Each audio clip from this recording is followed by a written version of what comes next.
recessionary environments happen, like we're in now, and like what I believe we're coming into, a lot of the demand for mobile home parks actually increases. Welcome to the Next Level Income Show, where it's our goal to take your income, your investments, and your life to the next level. I'm your host, Chris Larson. If you haven't yet, get a copy of our book for free at our website, nextlevelincome.com. That's www.nextlevelincome.com. Just click on the book link, and I'll even send you a copy if you put your address in. On today's show, we have my friend Bryce Robertson. Bryce is a native of Australia. He dropped out of high school with no knowledge of business or entrepreneurship at the time. After a few years in the underground gold mines and 6 years of world travel, Bryce met the love of his life and planted his feet firmly in the USA. From there, Bryce turned a negative net worth of $2,000 in unseasoned credit into financial freedom in only 2.5 years. And during the process, he created order, peace, and prosperity in his life and in the lives of those around him.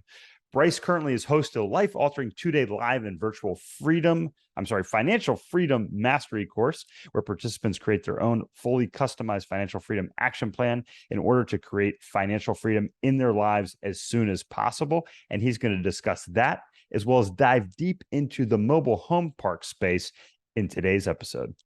Bryce, welcome back to the show. Yeah, pleasure to be here, Chris. Thanks for having me here today, mate. Yeah, absolutely. So, as I was saying in the intro, we had you on the Next Level Income Show. I want to say it was back on the, I have to go back and see if it was technically the first season or when it was, but I do specifically remember that you were sitting in, I believe it was Brazil. Mm-hmm. And it's just amazing. So I'd love to start out with you telling a little bit about your story, how you got into real estate and how you've really created what you like to call this freedom lifestyle. Beautiful. Yeah. So last time Chris and I spoke, I was tuning in from Florianopolis, Brazil. I was actually surfing there on a 3-week trip that ended up turning into 6 months, 20 country world tour, which is part of the freedom lifestyle that I live. So my name is Bryce Robertson, born and raised in Australia. I got to near the end of high school and then realized there's no chance I'm going to university. I wasn't vibing it. I wasn't feeling the whole education path. I wanted to get out there and start earning money as quick as I could. At the time, though, I had no influences as entrepreneurs or business owners, so I didn't really know what to do. And I thought my best option was getting the highest paying blue collar job. So I went an apprenticeship as a steel fabricator welder, did a 5-year apprenticeship in 3 years. And then once I completed that, I moved out to Western Australia, work in the underground gold mines, because that's where you earn the big bucks welding. And I was working like 12, 14 hours a day, 7 days a week, 8 weeks on, 1 week off. And I did that for about 2 years in Western Australia and Northern Territory. Really learned the hard yakka of working hard. And then I'd saved up a little bit of cash, a decent chunk of cash, because in my early 20s, I had a dream that I wanted to travel the world for 6 years. I did it. Here's how I did it. I left Australia in my early 20s, went over and set up my first base camp in London, England. It was my base camp because that's where I worked and earned my money. So I would work, 5 to 7 days a week, maybe 10 to 12 hours a day for a couple of months at a time and save up a little chunk of cash. Then I would go traveling through Europe until my money ran out. And then I would come back, earn more money, go traveling through Africa. And I did that UK, Europe, and Africa cycle for 3 years. After that, I want to change the scenery. So I went from 12 million people in London over to 5,000 people in a really small ski village in the Rocky Mountains in British Columbia. The ski village was called Fernie in BC. In Canada, and I just wanted to go snowboarding there. So I just went there for one snowboarding season, but I fell in love with the place as soon as I got there. And when I was there, I found out they had coal mines just down the road. So I started my gig out in the coal mines and ended up staying there for 2 years. And when I wasn't working in the coal mines, I was firefighting, or I was downhill mountain biking, snowboarding, or enjoying some kind of outdoor mountainous activity. And because I was so engrossed with what was happening there, I didn't really travel much during that 2-year period, which enabled me to save an even bigger chunk of cash. This time, so I could go on an 18-month surfing and scuba diving trip down in Central and South America. And during the last 6 months of that tour, I met my wife, who's a native from California, and we really hit it off. So naturally, I ended up here in the States. Now, that was about 13 years ago.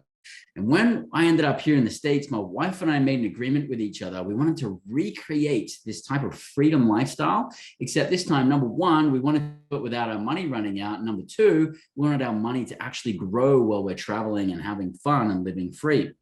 So we looked at the three main ways we make big bucks, and that's owning a business, real estate, and the stock market. I think cryptocurrencies fits in that stock market category. Back then, wasn't really a thing. So out of those three categories, I tried about 7 different side hustles in the beginning to just see what would stick. And, I was doing multi-level marketing, Forex trading, trying to fix and flip homes, about 7 different side hustles. Then after a little while, I realized I'm spread too thin. I'm mediocre success. I need to take a step back, choose one thing, and then laser focus on one thing until I'm crushing it in that one thing. Now, I knew it was going to be real estate because at the time I had a 20-year background in construction and construction management. What was I going to do in real estate? So I looked at all the different ways to make money in real estate. I looked at fixing and flipping, wholesaling, single family homes, multifamily apartments, mobile home parks, self-storage, notes, the whole kit and caboodle. And over again, mobile home parks kept popping off the page. Massive supply and demand favor of mobile home park owners, getting to fulfill what I believe is America's #1 real estate problem, and that's the need for affordable housing, excellent tax benefits, high cash flow, high equity returns, and also very little competition. So I was all in. I knew it was going to be mobile home parks, and so I decided to laser focus on that. Once I made that call, 3 months later, I got my first mobile home park under contract. However, at the time, I had a negative net worth, $2,000 in the bank, and unseasoned credit. So I couldn't get that deal across the finish line myself. So by nature of those circumstances, I had to lean out to family and friends to bring the capital in to fund the deal. So we did that, ended up having a couple of friends that joined the deal. And then I had to go out and negotiate some private financing through someone's retirement account, self-directed retirement account, that we did for the note on the park, and brought a couple of friends in, got that deal across the finish line. That was basically the beginning of what I do today. And once I got that first park under contract and across the finish line, 2.5 years later after that, rinsing and repeating the syndication model, I became financially free, retired myself. So my wife did the same. And then we were in a position to work because we choose to, not because we have to. And that was quite a while ago now. Oh my gosh, dude, I love your story so much. And everybody should know that Bryce now lives in Asheville, North Carolina, where we not only do business together, but we're also friends, man. And I just love the way that you have a passion for life and that you have intentionally lived it. So I'd like to dive into a lot of different areas of your story. So, Bryce, I think I really want to get deep into the mobile home park sector, but there's some stuff that you brought up there, and it just dawned on me a couple things that I thought about. You mentioned focus, right? How important focus is to achieving your goal. And, you said, hey, I was doing 7 different side hustles. I think a lot of people, they say, oh, I'm going to do this and that. And people ask me that. They say, hey, you're invested in all these different sectors. Should I do all those too? But I really only did multifamily for many, many years. And then I said, okay, now we're going to scale our business by taking the lessons we've learned from this and do other things. I know you're into other things as well right now. But how important is that? I mean, you did an apprenticeship for 3 years where you just welded, right? I mean, the whole laser focus thing is huge. It's interesting because people talk about a diversified portfolio and to not put all your eggs in one basket. But to start off, when you're actually building your investment portfolio, you should totally put all your eggs in one basket and focus on one thing until you're successful at it. And then after that, once you're successful at it, then you can branch out into other things. And that's what I did. Arnold Schwarzenegger, in an interview, actually said he has no plan B. You know, if he was going for Mr. Universe or the governor of California or any of the things he did, it was just play 100% focus on that. And if he had a plan B, his theory behind it was that he would actually take a certain amount of percentage from A and put it over into B, and now he's not going to perform at 100%. So if you really want to crush it at something that you're doing, it is worthwhile to put 100% into it until you are crushing it, at which point you can automate it, and then you can get outside of it and add on extra things. No, I think that's great. I think really it's focus and scale. And I think that's what people, hear diversify. And okay, diversification is good if you're following traditional investment advice, which I don't do. I know you don't do. And I tell people, don't invest in your 401k or stop investing in your 401k. You're not going to be financially independent by, putting money in your 401k and waiting until you're 65 to retire. So I think those are two important lessons. But the other thing that I think is at least as important is having the right partner. And I've met your wife. She's amazing. Maybe even more amazing than you. I know my wife's more amazing than me, Bryce. You know that. Definitely. So how important is it to have the right partner on board when you're building your plan for financial independence and freedom?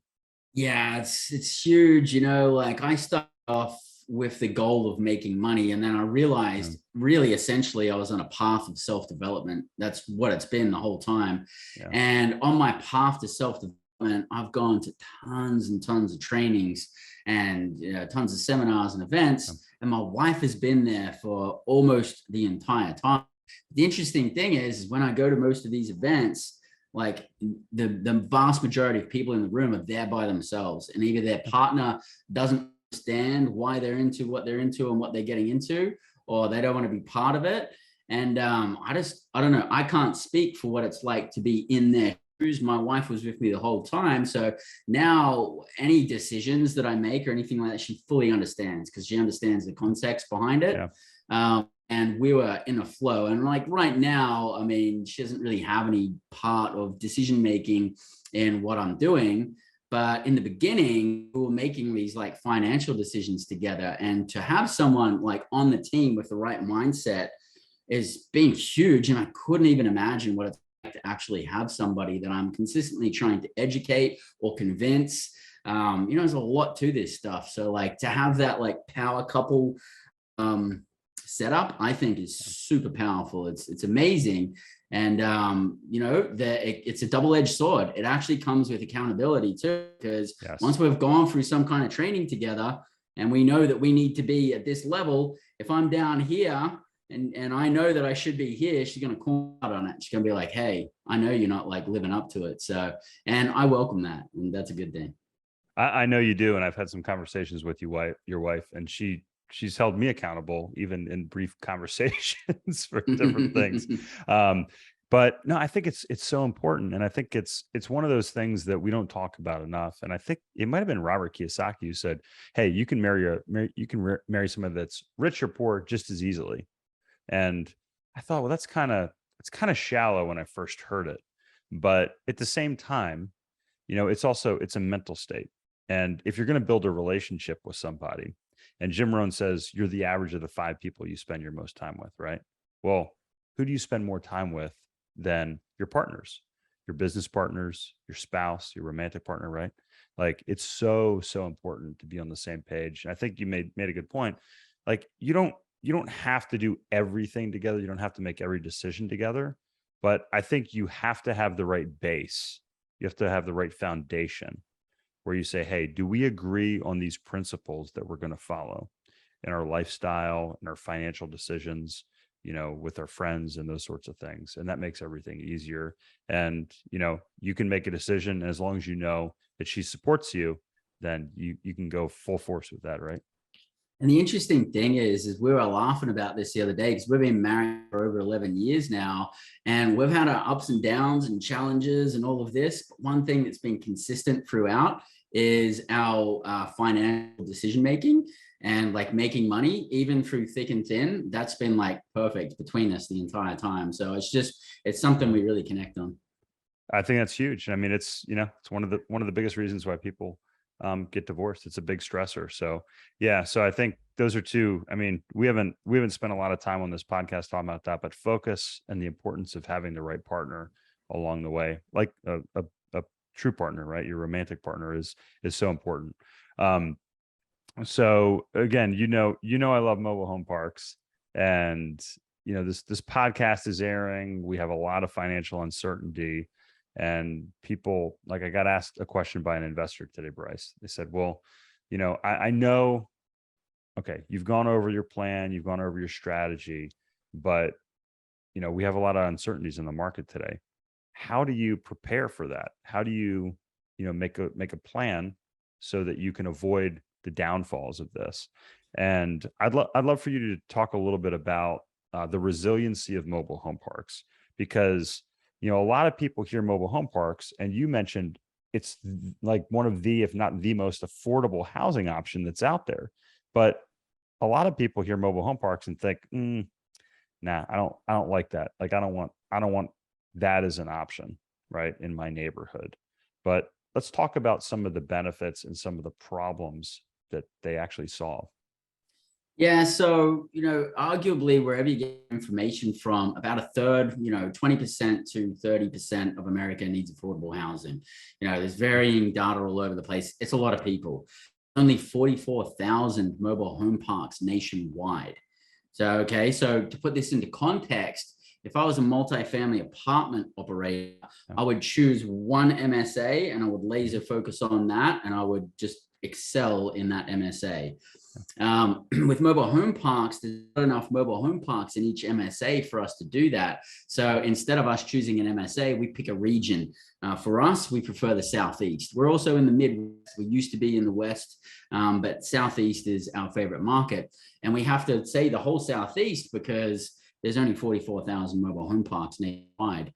If you actually do the math on that and you average out how many lots are in each park, it's like it's a dismal percentage of people that actually help in the affordable housing, that need affordable housing. When I'm saying affordable housing, I'm talking about housing costs that are about $700 or less, and that number going up very quickly. It's at least increasing by 20% a year right now. And mobile home parks are currently the largest contributor to solving that problem, but it's just a simple math. It's absolutely impossible for mobile home parks to solve that problem alone.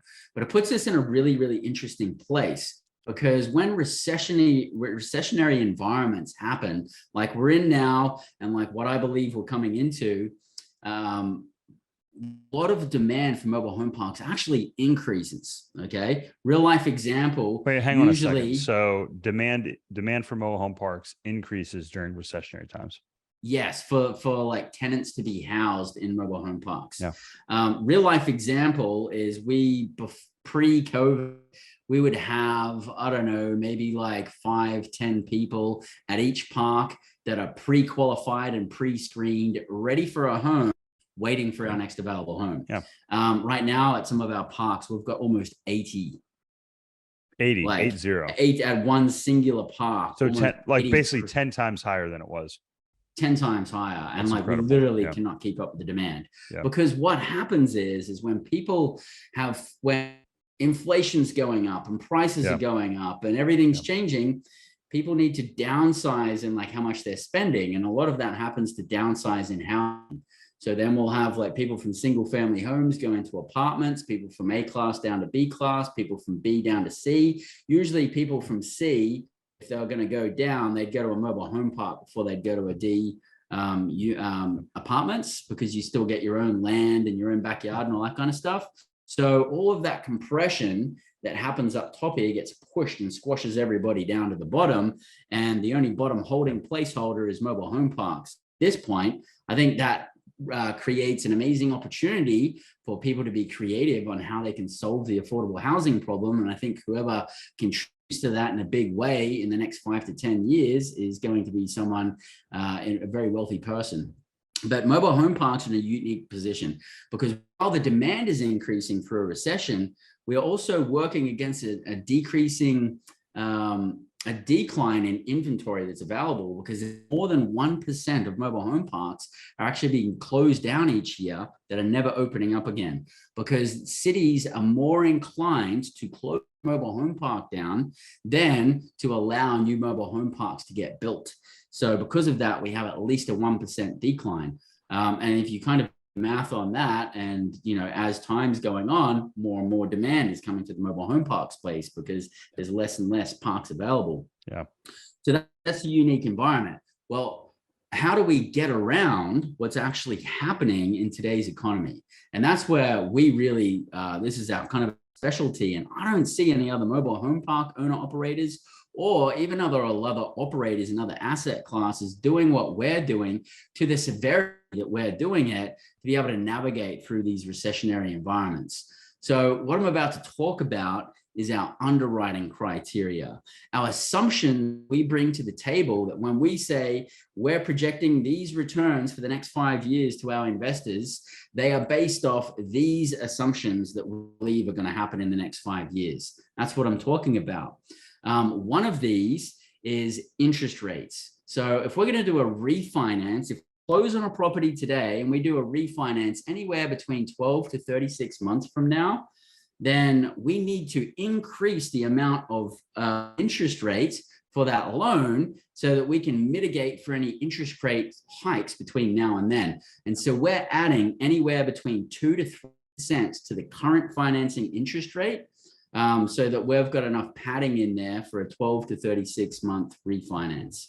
That's one thing we're Now, we started doing this long before the Fed was raising hikes. We did it before they even called that they were going to raise hikes. Yeah. Another thing we do, when interest rates increased, a lag beyond that is that cap rates will increase as well. They don't always increase the exact amount, but they're going to come up somewhere near, because when your interest rates increase and your cap rates stay low, then properties start to not cash flow. They don't pencil out. So loans to get done, the cap rate needs to come up as well, so deals still cash flow. So that means cap rates are probably going to go up. They haven't yet. Maybe they're plateaued right now, but I think they're going to go up in the next few years. So yeah, if we're going to, yeah, I think we've seen them move a bit. So yeah, I think you're right. I think they're following a little bit. Yeah. Yeah. Yeah. Maybe ever so slightly, kind of like the beginning stages of it. Not huge, but yeah. And so what we do is we add on 300 basis points or 3% to our current cap rate to allow for a 3% increase in the next 5 years, which is huge. And I think it's highly unlikely that that much of an increase would happen. But what if it does? Okay, we're covered for it. Okay. Now, the cool thing about what we're doing with our assumptions, if these assumptions do not come to fruition, and I've got a extra 2 to 3% on our interest rate, an extra 3% on our cap rate, and those interest rates don't increase and cap rates don't increase, then we're going to make a ton of additional profit on top. But if these things do happen, we're positioned, and not only we weather the storm, we're actually going to thrive through it as well. Some other things we take into consideration: doubling our capital expenditures. So we're doing models on mobile homes, and in some cases, we're actually doubling the cost of what we believe we need. 1, to build in for price inflation. 2, to build in for any supply chain issues, and maybe even some delays in there as well. And so we actually double a lot of these costs. Now, however, even though we do that, we work with our own 3 in-house construction crews that move from park to park, knocking out remodels, and they stay at the park until they finish all the remodels, and then they move to the next one. And so we also double our construction timelines, because there's understaffing that's happening on a worldwide scale, especially at cities. If anybody's tried to get like permitting or anything from a city, cities and counties are understaffed right now. And so we want to build in that timeline to be double of what we think it's going to actually be. Now, we've actually got a really solid track record of coming in way under budget and coming in at about half of what our timelines are. But we want to say to our investors, everything in this deal could go wrong and all these things could happen and it could take twice as long and it could cost twice as much and we're still going to be fine. We're still going to weather through the storm. But with our own in-house construction crews, we're buying our materials in bulk up front at the beginning of the project. So we're kind of, working against the price inflation hold period. And that gets around a lot of those. Another thing that we've been doing is doubling our property taxes, because they haven't started increasing property taxes yet, but a whole bunch of money printing happened, phenomenal amount over the last couple of years. It has to be paid back. It's going to be paid back through taxation. One form of taxation is price inflation. That's actually taxation to the people. Other forms of taxation are direct taxation, like more in capital gains taxes, paying more in property taxes, maybe even creating some new types of taxes that we have to pay. Who knows? So we double our property taxes. And one thing that we're starting to get early warning signs on now, that we're going to start to build in, is also insurance costs, because our insurance providers gave us a little bit of a behind the curtains look, letting us know that insurance prices are going to be increasing massively in the not too distant future, because while all this stuff is happening economically, insurance companies are hurting at the same time, and they're going to pass that back to the people. So yeah, they have to. Yeah. Have to. Yeah. And Bryce, you just did a great job of kind of pulling back the curtain from an underwriting perspective. And listen, this is in full disclosure. I'm an investor with you. I've known you for several years now. And I love the way you bake in all these additional kind of contingency factors when it comes to this. You talked about interest rates, cap rates, taxes, timelines, construction costs. All of these things factor into, hey, what if this goes wrong? And, aside from all of the demographic trends you mentioned, it's amazing to see that not only are local cities or municipalities, cities, localities not approving these mobile home parks, but they're actually actively discouraging them and actively converting them to other things. My mother and father-in-law just got into town, and they live in a community where they did just this. They took some mobile home parks and they basically made a deal with the developers to redevelop them. And I mean, from a financial perspective, it makes sense for the cities, right? They get higher taxes. So there's a financial incentive there. But it is interesting in a place like Asheville, North Carolina, where I live, where the city talks about how they want affordable housing, but they wouldn't approve a mobile home park. Literally the first meeting that I went to in Asheville, real estate meeting, the mayor of Asheville was there. Yeah. And the whole thing was like, she's talking about affordable housing and we'll get all these grants for affordable housing. We want to solve the problem with affordable housing. I stand up, I'm like, perfect. I'm a mobile home park owner operator. What programs do you have for us? And she's like, oh, mobile homes? None. And I'm like, we're like the largest solver of affordable housing. Yeah. She's like, yeah, not mobile parks. Like, okay. Yeah. And it's interesting. I was just reading an article. The issue in multifamily housing is that prices are going up so much that you're actually removing affordable housing from the stock in the multifamily market currently. And it's really challenging. I think you kind of touched on this, Bryce. You said there's a pride of ownership. There's land, when you have a mobile home. I don't know if everybody that's listening knows this, but you rent a lot, right? So in a mobile home park, you rent a lot. You own your home potentially. Whether it's a mobile home, manufactured home, but you get to own that. And when you go into a park, so what's an average rent for a mobile home park? I'd say right now, I'm sorry, for a lot. Yeah. For the lot right now, not near 400. Yeah. Yeah. So okay. So I'm renting a home, a lot for 400. I own my home that's on it. And let's say you come in, you make some improvements and my lot rent goes up. Like what's an average lot rent increase if you come in, renovate a park and improve its pre-COVID?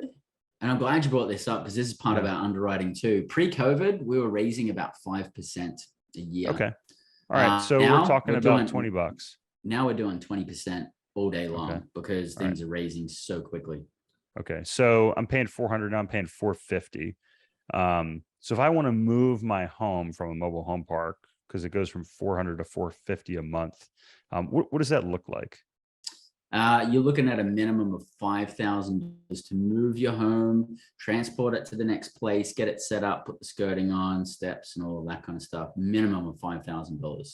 All right, so we're talking about 100 months for me to regain my my investment, if you will, if I'm paying Yeah. $50 more. And that's a lot of years. So you got to really, and the problem is there's not a lot of options to move it, right? And you know, I think it's also important to note that people might hear 20% increase. That's crazy, but we're buying a deal right now in Myrtle Beach, a apartment deal, and that's the average increase in rents there annually. It's incredible. So it's happening across the board.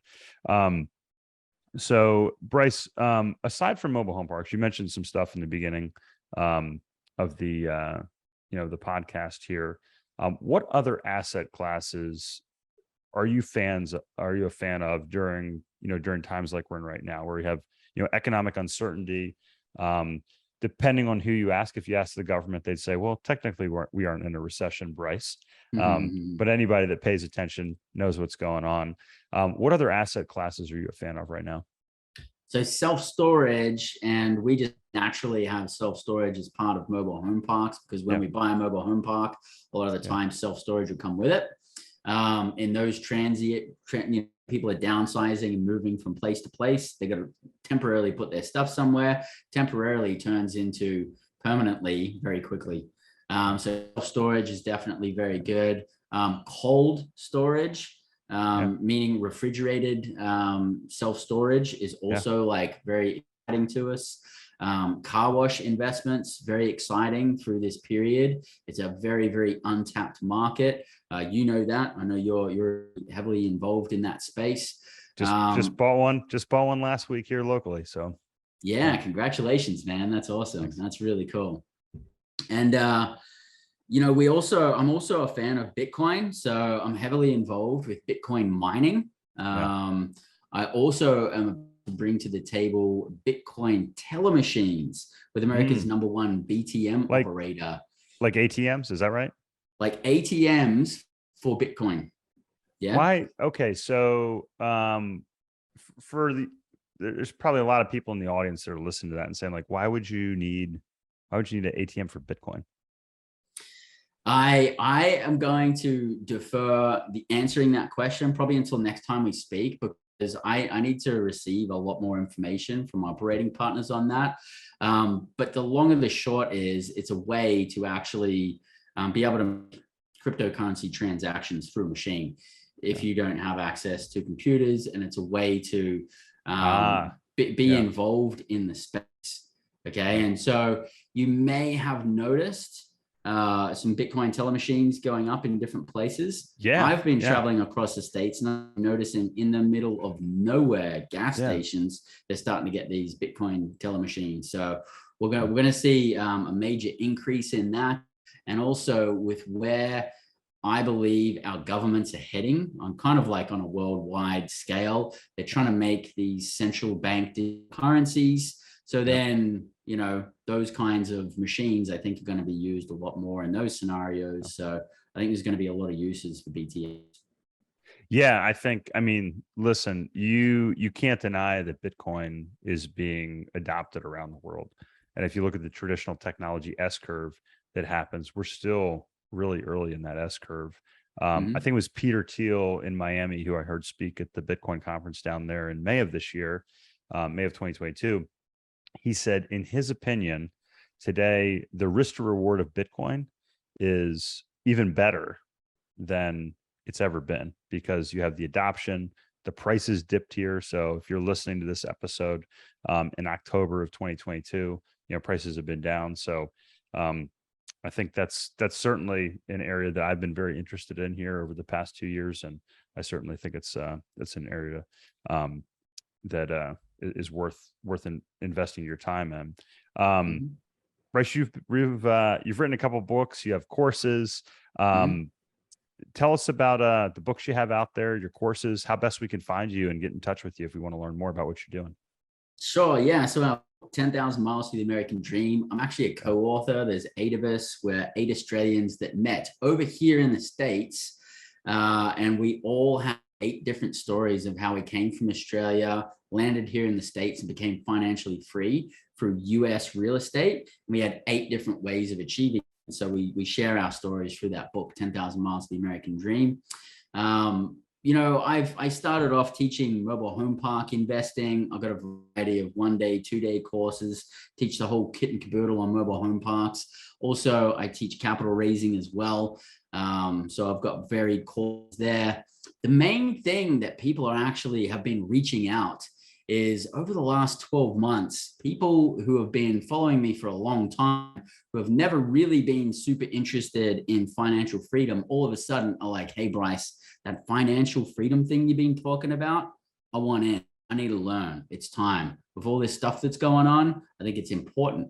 And so essentially out of that, I created what we call Financial Freedom Mastery, which is a 2-day live or virtual event where each student that comes to join the event literally creates their own customized financial freedom mastery plan based off their own specific needs, goals, and circumstances, because everybody's in a different position.